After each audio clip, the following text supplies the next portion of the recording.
నేను Rajender Yadav, consultant embryologist, Mom IVF and research centre, Mehdipatnam, Hyderabad. So, ఈరోజు మీకు సెమెన్ అనాలిసిస్ గురించండి. సెమెన్ అనాలిసిస్ అంటే కామన్‌గా ల్యాబ్‌కి ఏదైనా హాస్పిటల్ గానీ, ఫర్టిలిటీ సెంటర్‌కి వెళ్ళి, ఆండ్రాలజీ ల్యాబ్‌కెళ్ళి వీర్యం ఇచ్చాము, రిపోర్ట్ వాళ్ళిచ్చారు. సో, ఆ రిపోర్ట్ బేస్ చేసుకొని డాక్టర్ మీకు ఈ ప్రాబ్లమ్ ఉంది, ఇది తక్కువుంది, ఈ కౌంట్ ఎక్కువుంది అని చెప్పడం జరుగుతుంది. దాని ప్రకారం ట్రీట్మెంట్ తీసుకుంటారు. సో, దట్స్ వాట్ ఇప్పటి వరకైతే. సో, కామన్‌గా మీరు ఏదైనా బయట చేపించుకుంటే, ఏదైనా ఆథరైజ్డ్ ల్యాబ్ గానీ, ఒక క్వాలిటీ స్టాండర్డ్స్ మెయింటైన్ చేయని ల్యాబ్‌లో మీ అంతటా మీరు చెక్ చేసుకోవాలి అని కొంతమంది ఇండిపెండెంట్‌గా వెళ్లి చూసేవాళ్ళుంటారు ఫర్టిలిటీ సెంటర్‌కి రాకుండా. సో, అలాంటి వాళ్ళైనా సరే, ఇంకెవరైనా సరే మీ సెమెన్ అనాలిసిస్ రిపోర్ట్‌ని మీరే అర్థం చేసుకునేలాగా, ఎవరి రెఫరెన్స్ లేకుండా మీ అంతట మీరే మీ సెమెన్ అనాలిసిస్ రిపోర్ట్ చదివేలాగా ఎలా అనేది నేను మీకు ఈరోజు చెప్పడం జరుగుతుంది. సో, ఎలా అంటే దానికొక స్టాండర్డ్ అనేది ఉంది. సో, ఏదైనా స్టాండర్డ్ ల్యాబ్ ఒక క్వాలిటీ స్టాండర్డ్స్ మెయింటైన్ చేసే ల్యాబ్ ఫర్టిలిటీ సెంటర్ గానీ, ఎనీ ల్యాబ్ కానీ డబ్ల్యూహెచ్ఓ వరల్డ్ హెల్త్ ఆర్గనైజేషన్ అనేది ఒక హయ్యర్ అథారిటీ ఫర్ ల్యాబ్స్ అన్నట్టు. సో, వాళ్ళు అక్రిడేట్ వాళ్ళ అక్రిడేషన్ ప్రకారం వాళ్ళ నార్మల్ రెఫరెన్స్ వాళ్ళిచ్చిన రెఫరెన్స్ రేంజ్ ప్రకారం అంటే వాళ్ళకి రిఫరెన్స్ రేంజ్ ఎవరిస్తారంటే ఒక గ్రూప్ ఆఫ్ సైంటిస్ట్స్ అందరూ కలిసి కొంతమంది జనాలు అన్ని కంట్రీస్‌లో ఉన్న జనాల పైన ఒక సర్వే అనేది ప్రిపేర్ చేసి, ఒక 95th పర్సెంటైల్ అంటే ఒక 100 మందిని యావరేజ్‌గా తీసుకొని, ఆ 100 పీపుల్స్‌లో 95% వరకి ఏది కామన్ రిఫరెన్స్ వస్తుందో చూసి, దాన్ని యూనివర్సల్‌గా వరల్డ్ వైడ్‌గా దాన్ని నార్మల్ రిఫరెన్స్ రేంజ్ అనేది ఇవ్వడం జరుగుతుంది. సో, అలా కొంతమంది గ్రూప్ ఆఫ్ సైంటిస్ట్స్ కలిసి ఈ సెమెన్ అనాలిసిస్ పారామీటర్స్‌కి కొన్ని రిఫరెన్స్ రేంజెస్ అనేది క్రియేట్ చేయడం జరుగుతుంది. సో, అలాగా ఇప్పటివరకి 5 ఎడిషన్స్ కంప్లీట్ అయిపోయినాయి. Recent in the sense last 1 year back sixth edition కూడా లాంచ్ చేయడం జరిగింది. సో, సిక్స్త్ ఎడిషన్ ప్రకారం ల్యాబ్ అనేది ఆ నార్మల్ రిఫరెన్స్ రేంజ్ స్టాండర్డ్స్ అనేది మెయింటైన్ చేయాలి. సో, ఆ రిఫరెన్స్ రేంజెస్ ఏంటి అంటే మీరు ఏదైతే ఇచ్చిన వాల్యూమ్ సెమెన్ వాల్యూమ్ ఏదైతే ఉందో అది మనకు మినిమమ్ 1.5 ఎంఎల్ అనేది వాల్యూమ్ ఉండాలండి. సో, 1.5 ఎంఎల్ అనేది నార్మల్ రిఫరెన్స్ రేంజ్. ఇంకా అది డబ్ల్యూహెచ్ఓ ఫిక్స్ చేసిన క్రైటీరియా. ఆ normal reference range 1.5 ML volume కంటే తక్కువ ఉంటే, ఇన్‌కేస్ 1 ఎంఎలే వచ్చింది, 1.2 ఎంఎల్ వచ్చింది, 0.5 ఎంఎల్ వచ్చిందనుకో, దాన్ని హైపోస్పర్మియా అంటారు. అంటే హైపో అంటే తక్కువ. మీరిచ్చిన వాల్యూమ్ తక్కువ ఉంది అని దాని అర్థం. ఇన్‌కేస్ 1.5 నుంచి 2.5, 3.5 వరకు ఉంటే it will be considered as normal. కొంతమంది పేషెంట్స్‌కి 4, 5, 5.5, 6 ఎంఎల్ కూడా వస్తుంది. అలాంటి పేషెంట్స్‌కి హైపోస్పర్మియా అనేది అనడం జరుగుతుంది. హైపర్ అంటే ఎక్కువ, హైపో అంటే తక్కువ. ఓకే. ఫైన్. సో, వాల్యూమ్ చూసుకున్న తర్వాత నెక్స్ట్ మనం ఏం చూసుకుంటాం, ఫస్ట్ వచ్చేసి విస్కాసిటీ. అంటే శాంపుల్ ఇవ్వగానే మనం ఇమ్మీడియేట్‌గా ప్రాసెస్ అనేది చెయ్యము. ఎందుకంటే ఎజాక్యులేట్ చేసిన తర్వాత it will take some time to evaluate. ఒక మినిమమ్ ఒక 20 మినిట్స్ అయినా శాంపుల్‌ని ఆ కంటైనర్‌ని డ్రై ఇంక్యుబేటర్‌లో పెట్టడం జరుగుతుంది. సో, ఏందంటే ఆ టెంపరేచర్ అనేది స్లో డౌన్ చేసి మనం రూమ్ టెంపరేచర్ బయట నార్మల్ ల్యాబ్‌లో ఉన్న టెంపరేచర్‌కి 37 డిగ్రీస్‌కి తీసుకురావడం జరుగుతుంది. సో, అది 37 డిగ్రీస్‌కి తీసుకొచ్చిన శాంపుల్ వెదర్ ఎలా ఉంది? జెల్లీ లాగుందా? వాటరీ ఉందా? స్టిక్కీగా ఉందా? ఏమైనా థ్రెడ్ ఫార్మేషన్ జరుగుతుందా? లిక్విఫాక్షన్ ఎలా ఉందనేది మనం చెక్ చేయడం జరుగుతుంది. ఇవంతా లిక్విఫాక్షన్ అంటారు. సో, విస్కాసిటీ బ్రేక్ చేయడం ఈ ప్రాసెస్ పేరు. సో, లిక్విఫాక్షన్ టైమ్ 20 మినిట్స్ కంటే ఎక్కువ తీసుకుంటే దానికి కొంచెం మనకేమైనా లోపల గ్లాండ్స్ ఫంక్షనింగ్ బల్బోయూరిథ్రల్ గ్లాండ్స్ గానీ, కొన్ని ఎసెన్షియల్ గ్లాండ్స్ అనేది ఉంటాయి. గ్లాండ్స్ ఫంక్షనింగ్ అబ్నార్మల్ ఉంటే ఈ విస్కాసిటీ అనేది ఉండడం జరుగుతుంది. ఇన్‌కేస్ మనం డీహైడ్రేట్ అయిపోయి ఫంక్షనింగ్ లోపల రీప్రొడక్టివ్ ఆర్గాన్స్ ఏమన్నా యాక్సెసరీ గ్లాండ్స్ గానీ ఫంక్షనింగ్ ఏమైనా ప్రాబ్లమ్ ఉంటే ఈ విస్కాసిటీ అనేది ఎక్కువ ఉండడం జరుగుతుంది. ఇన్‌కేస్ 30 మినిట్స్ కాదు 40 మినిట్స్ ఉన్నా కొంతమందికి 1 అవర్ ఉన్నా గూడా శాంపుల్ అనేది జెల్ లాగా అలాగే ఉంటుంది. లిక్విఫై అనేది అవ్వదన్నట్టు. అదొకటి కన్సర్న్ మనకు ఉంటుంది. దానికి సంబంధించిన ట్రీట్మెంట్ అనేది మీరు ఫర్టిలిటీ కన్సల్టెంట్‌కి మీరు కన్సల్ట్ అవుతే వాళ్ళు గైడ్ చేయడం జరుగుతుంది.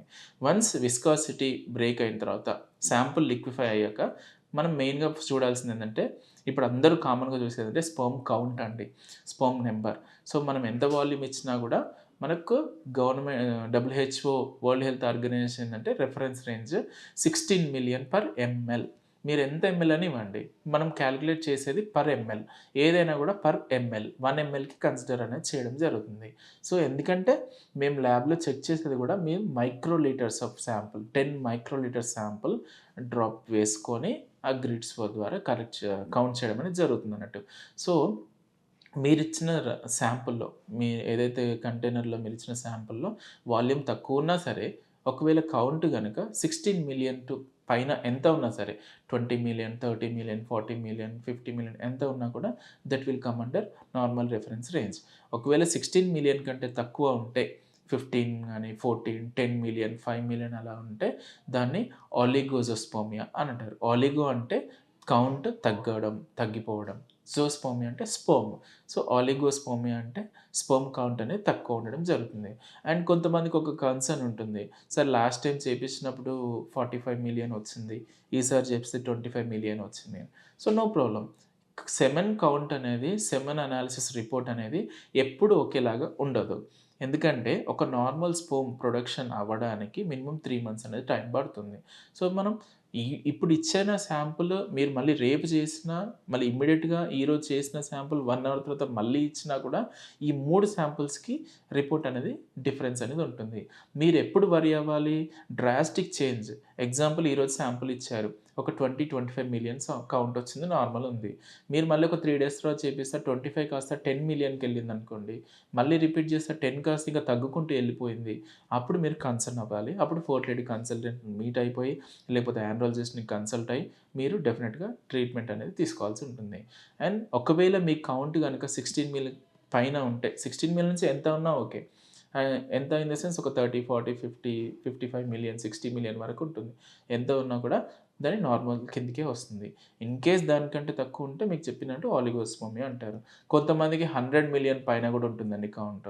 సో, మోర్ దెన్ 100 మిలియన్ ఉంటే దాన్ని పాలిస్పెర్మియా అని కూడా అనడం జరుగుతుంది. నెక్స్ట్ కౌంట్ వచ్చిన తర్వాత one of the major critical thing ఏంటంటే మొటిలిటీ అండి. కదలికలు. ఆ ఉన్న స్పెర్మ్‌లో మొటిలిటీ ఎలా ఉంది? కదలికల సంఖ్య ఎలా ఉందని. సో, స్పెర్మ్ మొటిలిటీ ఎందుకు ఇంపార్టెంట్ అంటే ఎగ్‌ని మీట్ అవ్వాలంటే ఈ స్పెర్మ్ వెళ్ళి ఎగ్‌ని మీట్ అవ్వాలంటే మొటిలిటీ అనేది చాలా ఇంపార్టెంట్ అండి. సో, మొటిలిటీ అంటే మీరిచ్చిన కౌంట్‌లో ఎగ్జాంపుల్ ఆ 20 మిలియన్ స్పెర్మ్స్‌లో కదలికల్లో ఉన్న స్పెర్మ్, ర్యాపిడ్ ప్రోగ్రెసివ్ స్పెర్మ్స్ ఎన్ని ఉన్నాయని చూడడం చాలా ఇంపార్టెంట్. సో, ఈ కదలికలు ఎందుకు అవసరం అంటే, ఇప్పుడు oocyte ఎక్కడో ఫాలోపియన్ ట్యూబ్‌లో ఉంటుందండి. సో, వీళ్ళు ఎజాక్యులేట్ చేసినప్పుడు ఇన్ కేస్ ఒక వైఫ్ అండ్ హస్బెండ్ కలిసినప్పుడు వాళ్ళు స్పెర్మ్ రిలీజ్ చేసినప్పుడు ఆ వెజైనా నుంచి, సర్విక్స్ నుంచి, యూటరస్ నుంచి ఫాలోపియన్ ట్యూబ్ వరకు ట్రావెల్ చేయాలి. స్పెర్మ్ ట్రావెల్ చేయాలంటే it should have some energy. And more ever uterus female uterus and even లోపల అంతా కూడా చాలా యాసిడిక్ ఉంటుంది. సో, వీళ్ళు డిపాజిట్ చేసిన స్పెర్మ్ కొన్ని మిలియన్స్ ఆఫ్ స్పెర్మ్స్ డిపాజిట్ చేసినా కూడా లోపల ఆ స్పెర్మ్ రీచ్ అవ్వాలంటే ఆ మూవ్‌మెంట్ అనేది ఎక్కువుండాలి. కదలికల సంఖ్య ఎక్కువుంటేనే స్పెర్మ్ అనేది ఇక్కడ నుంచి ఫాలోపియన్ ట్యూబ్ వరకు ట్రావెల్ చేయడానికి దానికి ఆ ఎనర్జీ ఉండాలి. ఉంటేనే ఆ స్టామినా, ఎనర్జీ, ఆ మూవ్‌మెంట్ అనేది ఎక్కువుంటేనే న్యాచురల్‌గా స్పెర్మ్ అనేది వెళ్ళి ఎగ్‌ని మీట్ అవ్వడం అనేది జరుగుతుంది. సో, ఒకవేళ నార్మల్ మొటిలిటీ మనకిప్పుడు రిఫరెన్స్ రేంజ్ ప్రకారం 40% టోటల్ మొటిలిటీ ఉండాలి. 42% అండ్ 30% టోటల్ మొటిలిటీలో 30% అనేది ఫాస్ట్‌గా ర్యాపిడ్ ప్రోగ్రెసివ్ జప్ అని ఎళ్ళిపోతూనే ఉండాలది. సో, అలాంటి rapid progressive 30% and normal motility 42% compulsory ఉండాలి. ఇన్ కేస్ వీటిలో కంటే తక్కువ ఉంటే ర్యాపిడ్ ప్రోగ్రెసివ్ 32 ఉండకుండా టోటల్ మొటిలిటీ 42 రీచ్ అవ్వకుండా ఉంటే దాన్ని ఆస్థెనోజోస్పెర్మియా అనడం జరుగుతుందండి. అండ్ నెక్స్ట్ మొటిలిటీ తర్వాత one of the main thing ఏంటంటే మార్ఫాలజీ. మార్ఫాలజీ అంటే ఏంటంటే స్పెర్మ్ యొక్క షేప్ ఎలా ఉంది? బట్టి ఆకారం, స్ట్రక్చర్ ఎలా ఉంది అనేది దాని క్వాలిటీ అండ్ స్ట్రక్చర్ ఎలా ఉందని తెలుస్తుంది. సో, వీళ్ళు WHO వాళ్ళు ఏం చేశారంటే మీరు ఎన్ని మిలియన్స్ ఆఫ్ స్పెర్మ్స్ ఇచ్చినా కూడా దానిలో మనకి 4% నార్మల్ ఫార్మ్స్ ఉంటే సరిపోతది అని ఇచ్చారండి. బికాస్ ఆఫ్ ఇప్పుడున్న లైఫ్ స్టైల్ చేంజెస్ గానీ, మనం తీసుకునే ఫుడ్, పొల్యూటెడ్ ఎన్విరాన్మెంట్ వల్ల ఉన్న దానిలో 4% నార్మల్ ఫార్మ్స్ ఉంటే సరిపోతది అన్నారు. నార్మల్ ఫార్మ్ అంటే స్పెర్మ్‌కి సేమ్ మనలాగానే దానికి కూడా హెడ్, నెక్, టెయిల్ ఇట్లా 3 పార్ట్స్ అనేది ఉంటుంది. సో, హెడ్‌లో యాక్రోజోమ్, న్యూక్లియస్, మన జెనెటిక్ మెటీరియల్ అంతా స్పెర్మ్ హెడ్‌లో ఉంటుంది, న్యూక్లియస్‌లో. ఆ హెడ్‌లో గనుక డిఫెక్ట్ ఉంటే ఆ జెనెటిక్ మెటీరియల్ క్యారీ అవ్వడం అనేది జరగదు. అండ్ మిడ్ పీస్‌లో మైటోకాండ్రియా ఉంటుంది. అదే స్పెర్మ్‌కి ఎనర్జీ సోర్స్. అందులో మిడ్ పీస్‌లో డిఫికల్టీ ఉంటే స్పెర్మ్‌కి ఎనర్జీ సోర్స్ అనేది ప్రాబ్లమ్ ఉన్నట్టే. And tail defect. టెయిల్‌లో ఏమైనా డిఫెక్ట్ ఉంటే టెయిల్ మూవ్‌మెంట్‌కి హెల్ప్ చేస్తది కాబట్టి, ఆ డిఫెక్ట్ ఉంటే స్పెర్మ్ ముందరికి కదలదు. సో, ఇలా పర్ఫెక్ట్ స్పెర్మ్ అంటే ఆ head, acrosome region, nucleus and the mid piece and tail ప్రాపర్‌గా ఉండాలి. సో, అలాంటివి 4% ఆఫ్ స్పెర్మ్స్ అనేది కంపల్సరీ ఉండాలి. 4% కంటే తక్కువ ఉంటే 2%, 3% ఉన్నా కూడా దాన్ని టెరటోజోస్పెర్మియా అనడం జరుగుతుంది. 4% కంటే ఎక్కువ ఎంతన్నా 5, 6, 7, 8 వరకు ఉన్నా కూడా మంచిదండి. సో, ఇలాగ మనము సెమెన్ అనాలిసిస్ రిపోర్ట్‌ని మీరు ఇంట్లో చూసుకోవచ్చు. బట్ సెమెన్ అనాలిసిస్ చేయించుకోవాలనుకుంటే minimum of abstinence period 3-5 days గ్యాప్‌తోని ఒక రికగ్నైజ్డ్ ల్యాబ్‌లోకి వెళ్లి మాత్రమే చేయించుకోండి. ఇన్ కేస్ మీరు బయట కొన్ని కార్పొరేట్ ల్యాబ్స్ ఉన్నాయి, కొన్ని డయాగ్నోస్టిక్ సెంటర్స్, అక్కడ వెళ్లి చేయించుకున్నా కూడా ఆ రిపోర్ట్‌ని మీరు ఈ రిఫరెన్స్ రేంజెస్‌తో పాటు అనలైజ్ చేసుకొని ఇమ్మీడియేట్‌గా ఎవరైనా కన్సల్టెంట్ దగ్గర వాళ్ళ సజెషన్ తీసుకోవడం మాత్రం మర్చిపోకండి. ఓకే. Thank you.